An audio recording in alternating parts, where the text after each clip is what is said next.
clinical papers interpretation. So we are trying to understand all these parameters, in fact. So, as we already mentioned, critical appraisal is more of an assessment of the strengths and also the weakness of the research methodology. And so, as we already said about it, is we are trying to examine for the bias. Bias is actually the systematic error in individual studies that can lead to erroneous conclusions. And on the same way, there are two bias. Okay, so yeah, to be able to assess the study's validity, we can do internal validity or external validity.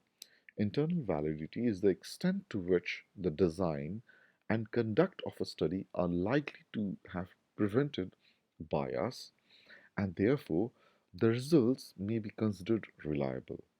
And the external validity is the extent to which the results of a study might be expected to occur in other participants or settings, in fact. So there are two broad types of study designs. One is observational, where the risk factor or intervention in question occurred outside the investigator's control, which are just observing the consequences of a natural experiment. And the other one is interventional or experimental, where the risk factor or intervention is deliberately introduced and is within the investigator's control. For obvious reasons, the interventional study designs are rarely, if ever, ethical, where a known harmful risk factor is involved. So, as we can see it over here, there are different research designs like the randomized control trial, systematic review, then cohort study, the case control studies as well. But uh, it has everyone has different points. For example, if there's a case um, like a new mother who doesn't breastfeed are asked to for their views on breastfeeding, and the children with fever are given even paracetamol or ibuprofen to determine which is better in reducing the fevers. Okay, so I hope you are able to understand what is what type of study. So there are different types of studies. These all are different types of study, but you will be able to classify them all into the RCTs, the systemic reviews, or the case control studies as well. So now coming to the level of evidence, if we look carefully, so the more higher you go up, they are considered to be much, much better. Okay, so the case reports or the case series are the ones which are, sorry, present at the bottom of this triangle. Higher you go, this is where you find them better. So, what are the studies which are at the highest level? The highest levels are the ones with systematic reviews, double blind RCTs, huh? And this is the preferred order, in fact, compared to the expert opinion. Then comes case reports, then comes cross sectional surveys, case control study, cohort study, non randomized control trials. Then comes the RCT without blinding. Then is the double blind RCTs, systematic reviews, and finally, if you're on types of top of that as well. So there are plenty of biases which are available, which can be affecting a study, in fact, like the selection bias, confounding bias, then the allocation bias, integrity of intervention. Then how about the detection of bias as well? That is where comes the role of be able to understand, for example, like the power calculation. The power calculation is the ability of a study to detect the smallest clinically significant difference between groups when such a difference exists. The probability of detecting a chance finding decreases with an increasing sample size. A lack of a clinically significant effect could be due to insufficient numbers rather than intervention being ineffective. And the selection bias, what happens is there's a systematic error in choosing subjects for a study that results in an uneven comparison. And the selection bias may refer to how the sample for the study was chosen, external validity, or systematic differences between the comparison groups that is associated with outcomes. That is the internal validity of a study. Then comes is the randomization. So randomization refers to all participants should have an equal chance of being assigned to any group of the trial, but the difference between the groups should be intervention. And any difference in outcomes then most likely be attributed to the interventions and no other variable, which refers to the various patient characteristics. So now is the question for you guys, which you all can think for it. But I will just try to skip it in the sense of time, but you all can think uh, for this, in fact, whenever you have free time about it, okay? So, what are the types of bias? So, as we were already talking about, so something is called as a blinding one. Blinding is like the ascertainment bias. So, the random concealment up to the point of assignment is used to minimize selection bias. By contrast, blinding after a patient has been assigned serves primarily to reduce performance bias in patients and carers. Then comes the attrition. So, attrition is actually the loss or exclusion of participants during a trial. So, the results is, of course, the investigators are left with incomplete outcome data and their samples is, of course, reduced as well. Then comes the confounding bias. So, a confounder is a fact which is linked to the outcome of interest, independent of the exposure, and linked to the exposure, but not the consequences of the exposure, in fact.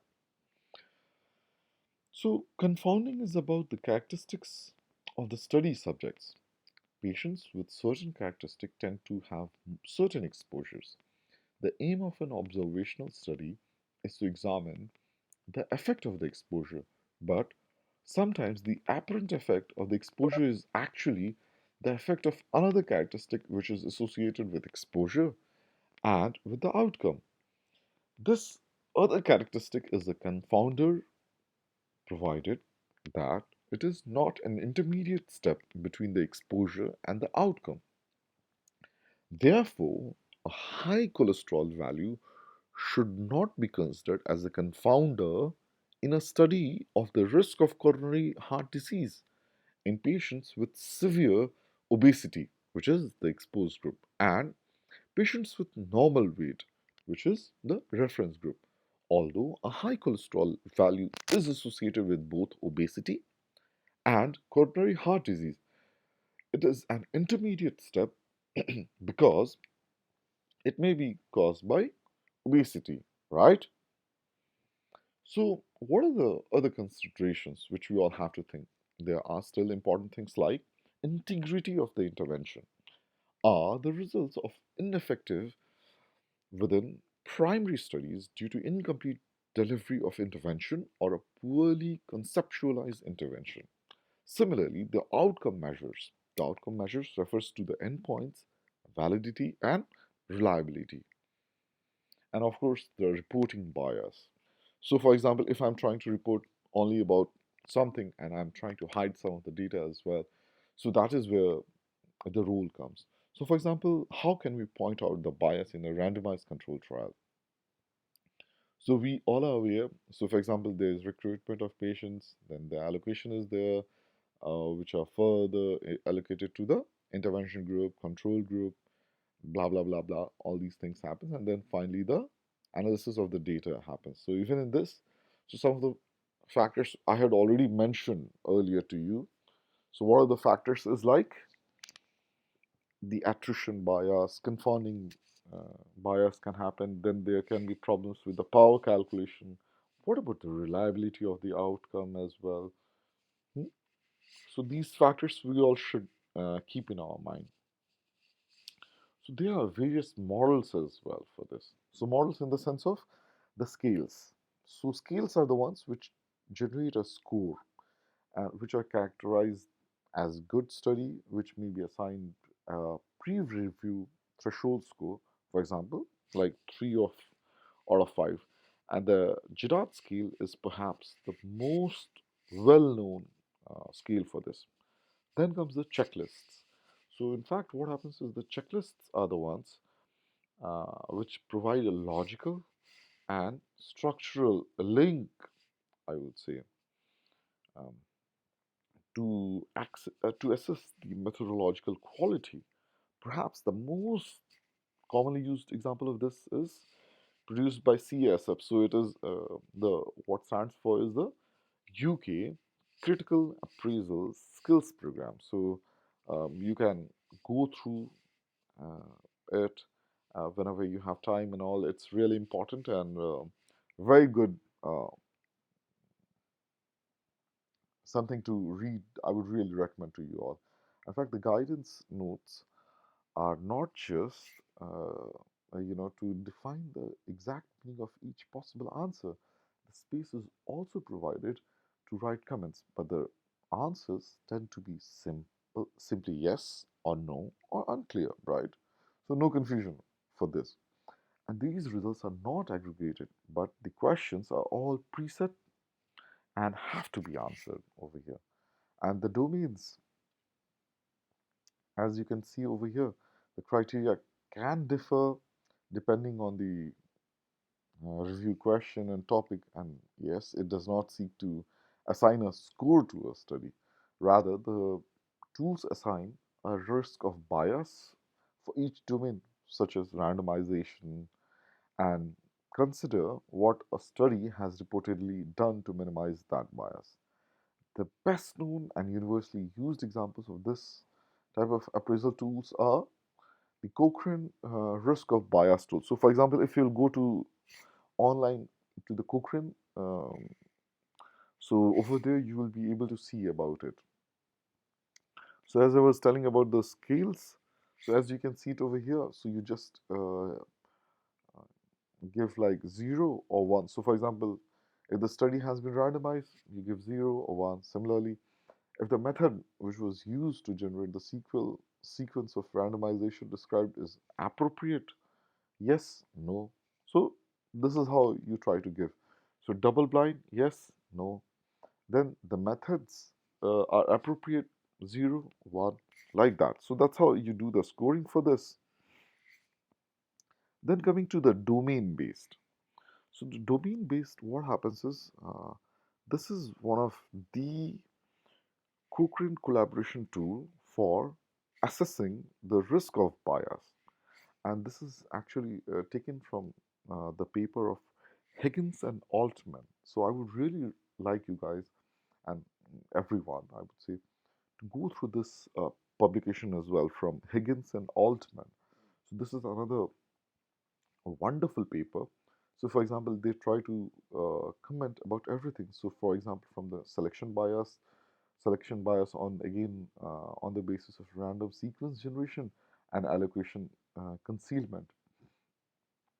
So one should be able to define the method as well, which is generating the allocation or the allocation sequence as well, and also finally comment about it.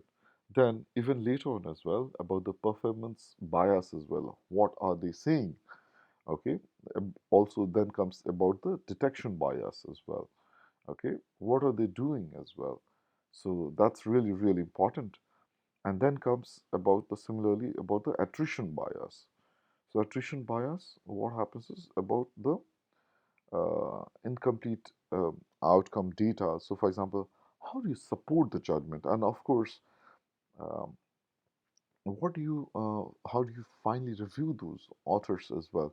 These are very important things. And as I said it, um, it clarifies further about the assessment or the assessment protocol, as I said it, about the risk of bias, which has been taken from the Cochrane's collaboration tool. And the authors, Higgins and Altman, I would really say. So the link as well has already been given in the bottom of the slide, and I would really like you all to go through this. So now the checklist. So these are those the CASP randomized controlled trials checklist. In fact, so they are very simple questions, as I was already telling you. So they have those questions, and that you have to just click on the yes, no, or you can't tell, and um, the you have to also consider different parameters whenever you are just judging judging as well. So, for example, um, if you're thinking about, I would say like the if the allocation was proper or not, so you should consider how the participants were allocated to the intervention and the control group. Was the study truly randomized? Similarly, for example, you should be able to consider whether the method of allocation was described and was the method used to balance the randomization, for example, stratification, and how the randomization schedule was generated, how a participant was allocated to a study group, and if the groups were well balanced, are any differences between the groups at entry or the trials reported? And similarly, if there are differences reported that may have been explained by the outcomes or the confounding uh, factor. So these questions, it really makes your life quite a lot easy. So and it also tends to avoid the risk of having these problems and these complications as well. In fact, okay. So now about the CSP tools. CSP tools are critical appraisal skills program tools. So there are various checklists as well for this, and in terms of there are like almost eight critical appraisal tools which are designed to be used when reading research. In fact, which includes tools for systemic reviews, RCTs, cohort studies, case control studies, economic evaluation, diagnostic studies, qualitative studies, and the clinical production rule. So you all can also go to the website and download it, and you must be using it under Creative Commons license.